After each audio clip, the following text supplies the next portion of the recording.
గిరిజనుల జీవనాధారమైన 1/70 చట్టం జోలికి వస్తే చూస్తూ ఊరుకోము అని గిరిజన ఆదివాసీ రైతు కూలీ ప్రజా సంఘాల నాయకులు కేంద్ర రాష్ట్ర ప్రభుత్వాలను హెచ్చరించారు.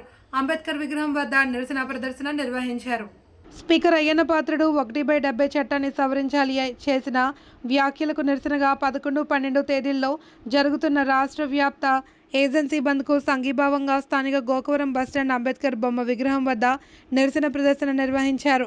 ఈ సందర్భంగా పౌర హక్కుల సంఘం రాష్ట్ర ఉపాధ్యక్షులు నంబూరి శ్రీమన్నారాయణ, అఖిల భారత రైతు కూలీ సంఘం పల్లా వెంకటనాయుడు మాట్లాడుతూ, ఒకవైపు జీవో 3 లేక ఉద్యోగ ఉపాధి అవకాశాలు దూరం అవుతున్న నేపథ్యంలో మరోవైపు షెడ్యూల్ గ్రామాల గుర్తింపు లేక అనేక సరైన జీవన స్థితిగతులు కరువై అవస్థలు పడుతున్న గిరిజనులకు అడవికి దూరం చేసి బ్రతుకులు లేకుండా అటవీ సంపదను కార్పొరేట్ సంస్థలకు కట్టబెట్టే చర్యలను చూస్తూ ఊరుకోమని స్పష్టం చేశారు.